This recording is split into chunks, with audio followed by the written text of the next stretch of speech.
Families and churches unite to defeat Planned Parenthood in Deep Blue, Massachusetts, and in the process, show the way to take back the culture from anti-American progressives. I'm Dr. Duke, and this is The Dr. Duke Show.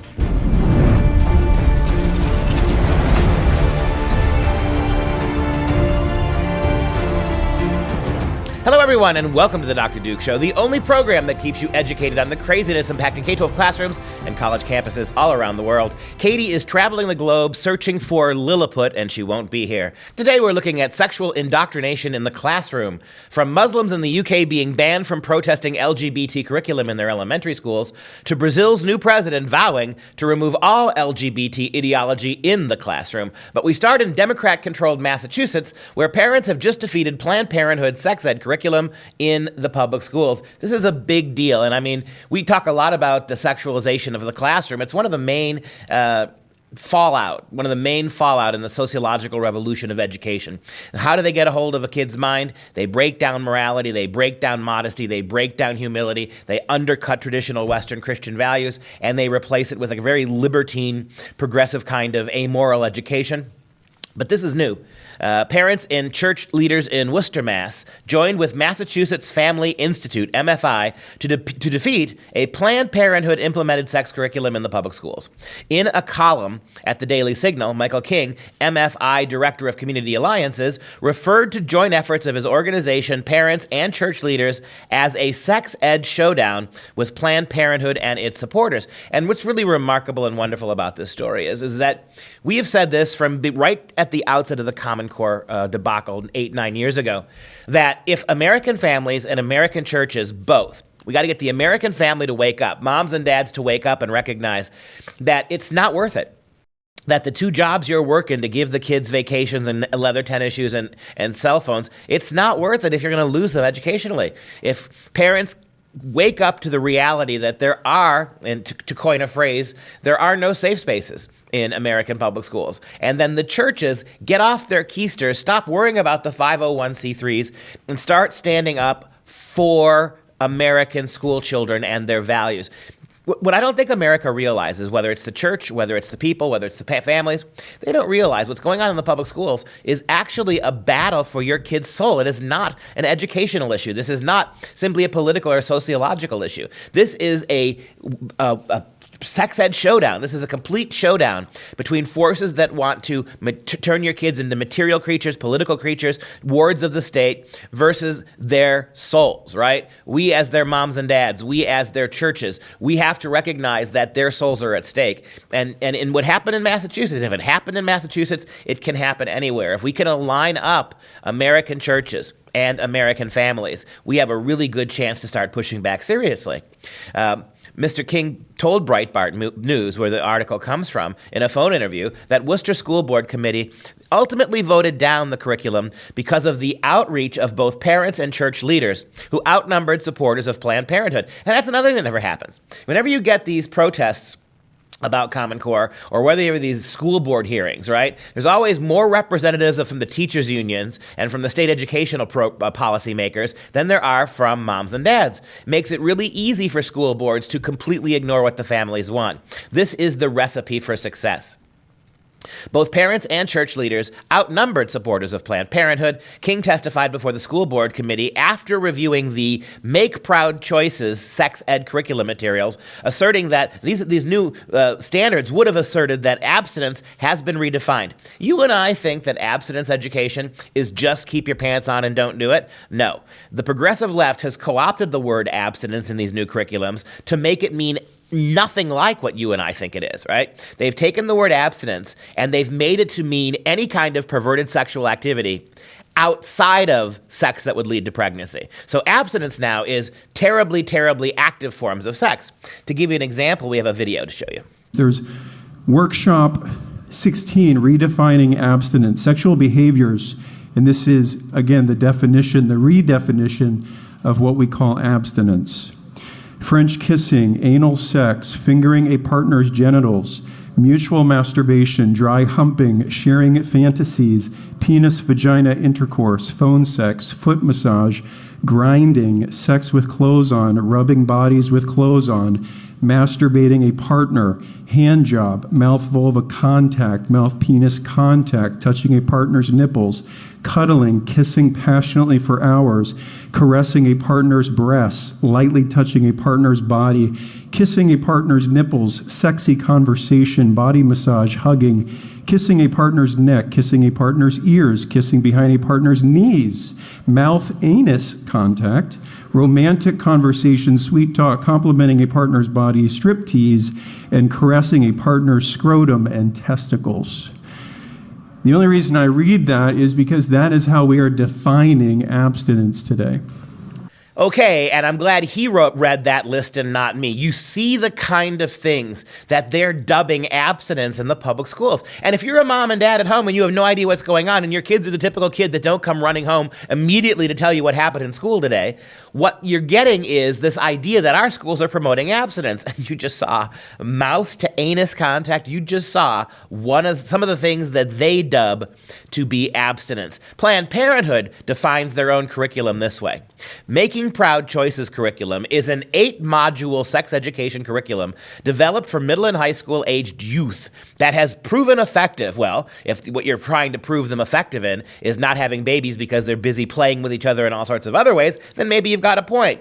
The goal of the program is to reduce sexual risk-taking behaviors. Let that sink in. You just saw that long litany of things that they're teaching under the guise of abstinence, and they call this, right, helping teens to reduce sexual risk-taking behaviors, emphasizing the use of condoms, and empowering teens to make their own decisions about how they can be sexually healthy. Nothing that you saw in that list of behaviors is in and of itself safe sex. None of it. And this is what you're dealing with in the public schools. At Planned Parenthood, when you back these people into a corner and they have to describe what they're doing, there is no way they can do it outside of the darkness and the shadows. Once you force them out and force to see what's in this curriculum, parents and church members get really angry, and we need much, much more of this. King told Breitbart News the decision by the school board committee to shelve Making Proud Choices was a huge victory. There were about 75 people, many from the Hispanic community, which really helps as well. And what does it say about us, America? That our immigrants, our Muslim immigrants, as we're going to see in an upcoming story, our Hispanic immigrants are much more willing to toe the line on this than we are. We've got to get on that, right? So about 75 people, many from the Hispanic community, he said, joined with the organization. And I'll tell you this too.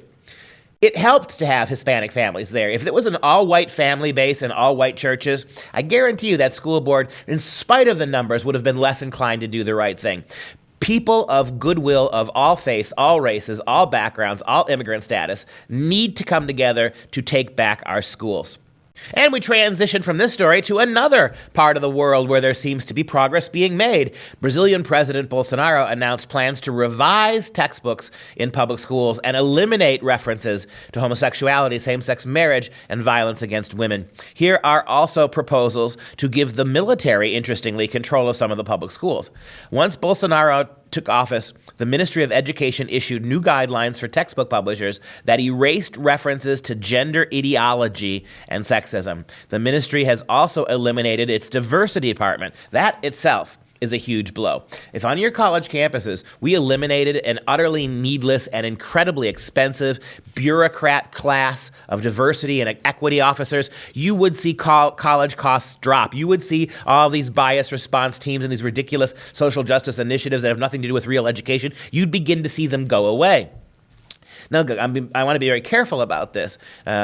The idea that Bolsonaro is putting in place is controversial. I mean, it's not explained anywhere what he means by putting the military in charge of some of the schools.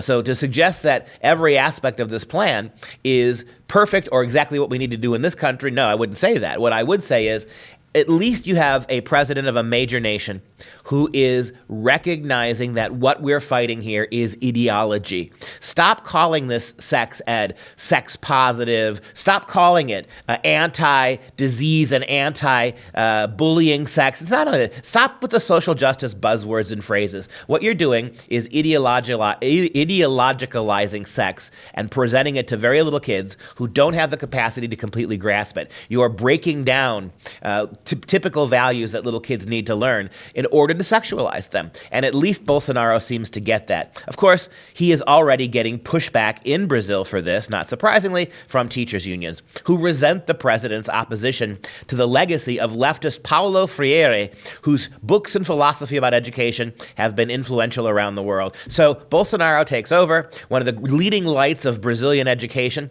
is Paulo Freire, who is a radical. Think of Saul Alinsky teaching your kids the birds and the bees, and you got who this guy is. By trying to push back on this dangerous legacy and to put the schools back on a course of education, he is, to the surprise of no one, he is getting pushback from the radical leftists. Education Minister Velez Rodriguez has said, Bolsonaro's Education Minister Velez Rodriguez has said that not only schools but family and church are threatened by what he called a crazy globalist wave.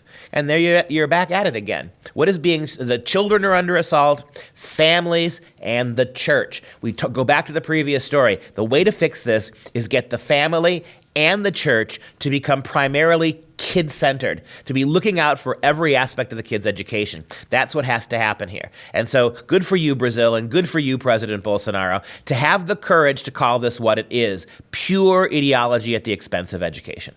And our next story rings a similar bell. We have Muslim Islamic protesters in England who have been banned by a judge from protesting the LGBTQ curriculum in an elementary school. The fact that you have in a school dedicated to elementary school kids, kindergartners through 4th and 5th graders, who have a comprehensive LGBTQ curriculum, that right there tells you that this is ideology driven for kids that young. And so many protesters, including many Muslim protesters, now have been banned by a judge for being able to protest outside of the school. You are no longer not allowed to do that. A United Kingdom High Court judge permanently banned demonstrations against an LGBTQ inclusive curriculum that has been taking place outside an elementary school for several months now. And again, you have a minority group of families who are pushing back the hardest against this.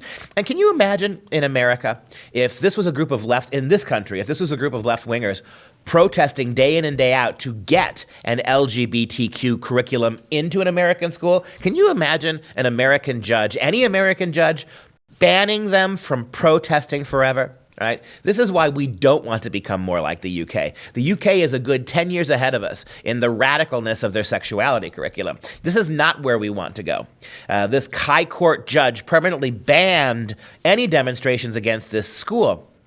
Justice Mark David John Warby ruled that an exclusion zone around Anderton Park School in Birmingham will remain as protests undertaken by Muslims, for the most part, have had, quote, a negative effect on students and staff, including 21 teachers who've been treated for stress. Let me see if I understand this right. The argument that was made by the progressive school was by being protested for stressing out your little kids, we take your public school kids in England, Muslim kids, we stress them out this is an elementary school. We stress them out at younger and younger ages with more and more radical sex. And then when you're called for that kind of educational bullying and mind control, now you claim as teachers that you're stressed out and you have to go see therapists because you're so upset of the protesters. Quit destroying our children's minds. And then maybe you won't have reason to visit psychiatrists. If you're concerned only about the fact that you're being picked on for brainwashing little kids, right? I mean, the protesters aren't at fault right here. And the fact that you have a sitting judge, a high court judge in the United Kingdom, who actually has the right under English law to ban these kinds of protests or to force them far enough away from the school that the school doesn't have to pay attention to them, doesn't strike me as democracy in action. But when was the last time you actually could argue that the United Kingdom had anything even remotely like democracy? And we would be remiss if during this festive Christmas season, we didn't give you more examples of how the war on Christmas works in public schools. We have a charter school, an actual charter school, an alternative public school in California, where they were having a end of the semester celebration, a winter holiday celebration. And one of the young women wanted to showcase her talents on the piano. And she wanted to play, no one's going to sing, by the way. She just wanted to play the music to Joy to the World. Well, for her piano recital. Well, to the surprise of no one, The charter school decided that just the music to Joy to the World was far too religious for a piano recital, and they canceled it. Last week, a California family received the shocking news that their daughter's chosen piece for a Christmas piano recital,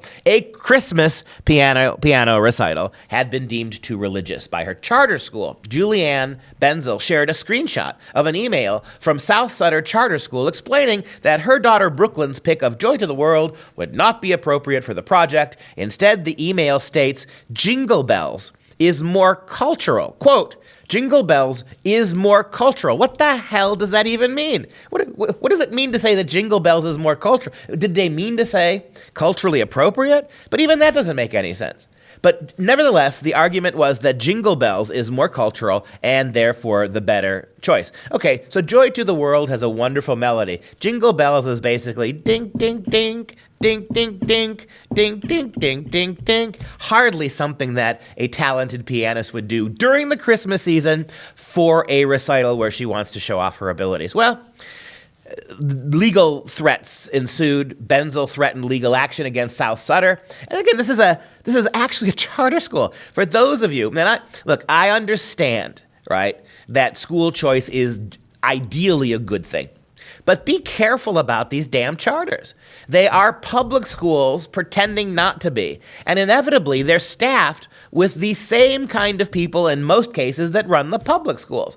And while there may be advantages to charter schools, this kind of garbage is happening again and again and again. Well, thank God for the Pacific Justice Institute, because when Benzel threatened legal action and brought the Pacific Justice Institute on board to defend her from this, the school finally relented, and she's allowed to play the piano, Joy to the World. Well, and if that doesn't bring joy to your world, you're a Grinch. And that'll I want to remind you that our new 4-part series entitled The Socialist Destruction of Education, 4 half hours next week, Monday, Tuesday, Wednesday, Thursday, dedicated to tracing the origins of our failed public schools back through the history of socialism, showing you how almost all the ideas that are being placed in your universities and your high schools and your middle schools and your elementary schools come directly from socialist Marxist dialectic, how they've managed to get put into your schools, this long history. And it will premiere next Monday at 6 p.m. Central Standard Time, so please join us all next week